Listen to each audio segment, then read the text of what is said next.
C'est ça, c'est le X-Route, dont c'était anciennement le modèle qui s'appelait Chilkoot, qui a été rebaptisé X-Route.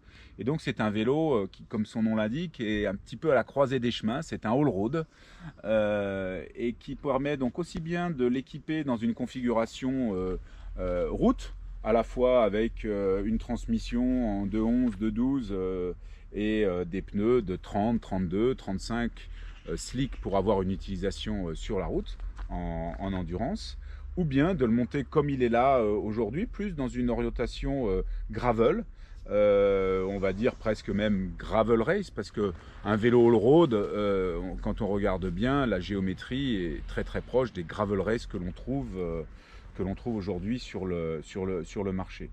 Donc il peut être équipé de la fourche carbone ou de la fourche titane. D'accord, là donc il est équipé de la fameuse fourche titane. Tout à fait, la fourche 400T. Qui est sortie cette année et qui équipe donc sur demande évidemment un certain nombre de tes vélos.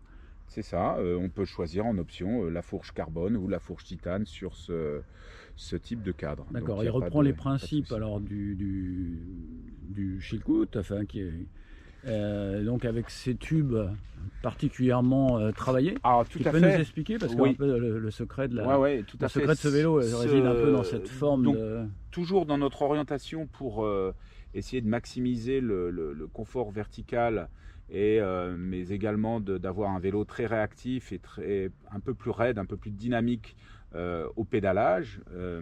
On a donc ces bases qui nécessitent un travail assez spécifique de mise en forme puisqu'elles sont ovalisées mais horizontalement, alors que traditionnellement sur des vélos, pour les histoires d'encombrement à cet endroit, on utilise un tube ovalisé mais qui est positionné verticalement. Là, nous, ce que l'on recherche, c'est d'avoir un maximum de rigidité latérale pour avoir un bon dynamisme au pédalage, mais également de fournir un flex vertical. Donc l'ovale, quand il est positionné horizontalement, permet d'avoir une déflexion supérieure dans la verticale. Et il est combiné à nos haubans qui sont issus du Kunlun, qui sont également travaillés, qui sont eux positionnés verticalement et qui sont cintrés de manière extérieure pour eux pouvoir flexer vers l'extérieur quand on a un effort vers le haut. Par contre, voilà. Au point de vue, c'est ça, toujours une rigidité. Et donc on a une accroche qui est ici sur le tube supérieur pour pouvoir permettre de libérer le tube de tige de selle ici pour qu'il puisse travailler en flex lorsque la tige de selle va avec notre poids appliquer, on va dire, un effort vers l'arrière. On va avoir ce tube là qui lui va pouvoir cintrer également et absorber de la vibration ou prendre des petits chocs.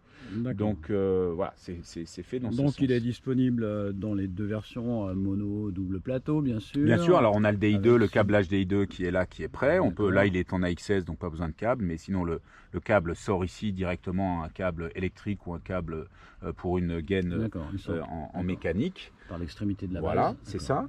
On peut également, si on le souhaite, le passer au niveau de la durite de frein à l'extérieur, mais on peut aussi la passer en interne comme c'est le cas ici.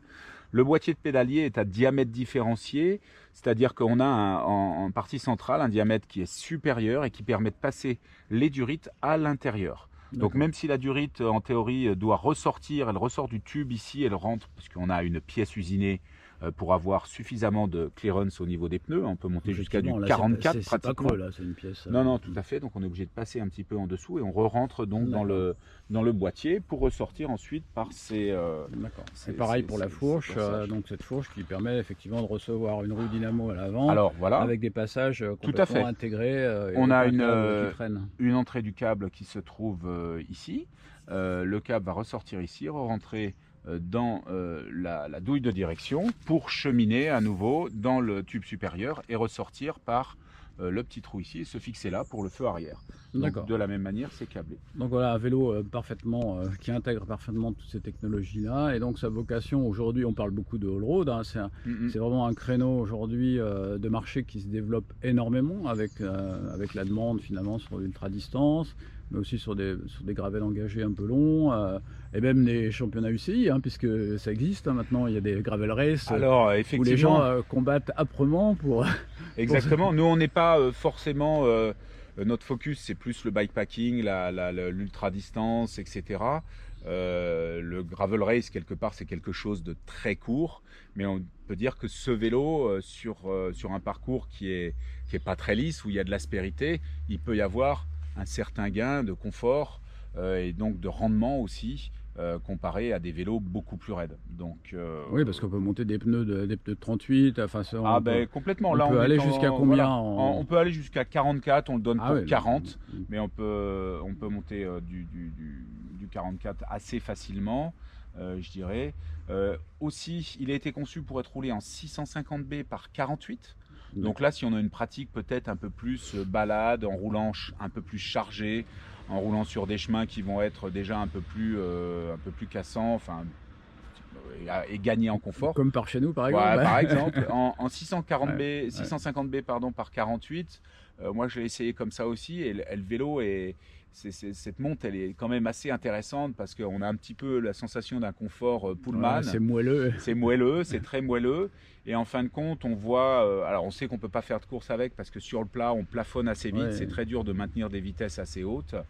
Mais par contre, en montée, on monte pas beaucoup moins vite. J'ai même l'impression que c'est assez identique. Je pratique en 650. Effectivement, il y a une certaine vélocité qu'on obtient en montée sur des 650 qui est intéressante. Bah, après, effectivement, sur le plat et puis long, en descente, ça va bien aussi. Ah, Parce en descente, ça va bien. on a un pneu qui a beaucoup de volume, qui nous donne beaucoup de confiance. Donc voilà, il y a la possibilité de monter en 650. En fait, moi, ce que je également. remarque, enfin l'analyse que finalement je fais rapidement par rapport à cette présentation de ce vélo que je connaissais pas, enfin je connaissais sa forme ancienne, c'est qu'il est excessivement polyvalent et qu'il pourra satisfaire en fait une très large cible de clientèle qui s'intéresse à la fois au gravel, à la route, même si tu veux les grimper de col et de descente de col. Oui, mais c'est un peu, on est dans l'esprit, on est dans l'esprit un peu randonneuse, quoi. Ouais, on voit bien, on peut l'équiper avec des pneus assez confort pour pouvoir avoir à force d'en parler, ce mot randonneuse qui était un peu ringardisé par différents termes un peu anglo-saxons, est en train de redevenir à la mode. Bah oui, mais parce que voilà, c'est l'esprit. C'est avant tout l'esprit randonneuse qui je pense, affiche bien on rejetait le mot. Oui, bien sûr. On rejetait le mot. Bien sûr. Bon, je ne sais pas pour quelle raison. Peut-être par une pression marketing qui était exercée sur les gens, qui faisait passer ce mot pour quelque chose de ringard. Mais aujourd'hui, ça prend tout son sens. En fait. Complètement. Et donc, on a, comme sur tous nos vélos, la possibilité également de fixer des sacs de cadre qui seront boulonnés. Donc, oui, je vois qu'il a pris des boutons partout. En fait, moi, ce que je dis en ce moment, c'est qu'en fait, le gravel a collé une maladie à tous les vélos. Hein. Il leur a collé des boutons. Oui. C'est une sorte de contagion. C'est ça. Alors, chez nous, en fait, voilà, par exemple, pour les porte-bagages, on cache ça à l'intérieur pour que ça soit un petit peu moins visible. Et finalement, il n'y a pas tant de gens que ça qui utilisent un porte-bagages. Pour ici, en fait, ce que l'on a, parce qu'on le retrouve ici sur notre fourche, on peut mettre des vis sans tête. Donc ça reste beaucoup plus discret au niveau visuel. Sinon, effectivement, on aurait les trois grosses vis. Puis on perd moins en CX. Voilà. Là, je sais pas. Alors la fourche est profilée. Le pouillème de la tête de vis qui dépasse. Mais non, c'est des histoires de look, c'est vrai. Et donc sur le down tube, quand le vélo est nu et qu'il n'est pas équipé, c'est vrai qu'on peut se dire il y a quand même pas mal de vis. Mais voilà, nous, notre spécificité, c'est effectivement de faire des vélos qui, de toute façon, vont rouler avec de la bagagerie. Donc, autant essayer d'aller au bout du concept et de proposer une capacité à intégrer ces bagages de la manière la plus pratique et élégante possible. Sachant qu'on aura aussi 3 porte-bidons, possibilité de fixer 3 porte-bidons. Et on a des inserts également ici qui vous laissent la possibilité soit de venir fixer un petit garde-boue, comme certains le font en déporté sur le tube, qui se fixe facilement, ou bien le choix également de passer vos durites totalement en externe.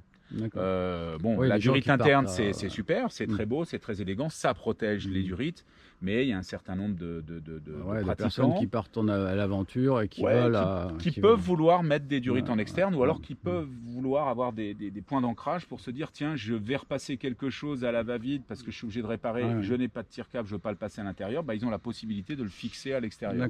Donc c'est un petit peu cette versatilité que l'on pousse là, et on a la petite plaque signalétique ici qu'on peut customiser en gravure laser, en peinture, les gens peuvent le faire un petit peu à souhait. Parfait. Donc voilà un beau cadre qui peut devenir en fait une base de montage custom pour beaucoup de vos clients finalement, puisque évidemment le titane est très attirant et que ça donne lieu à des beaux montages, et je pense que c'est une base qui peut satisfaire énormément de clients par rapport je dirais, à sa capacité à aller un petit peu partout. Et voilà, on souhaite longue vie dans son programme.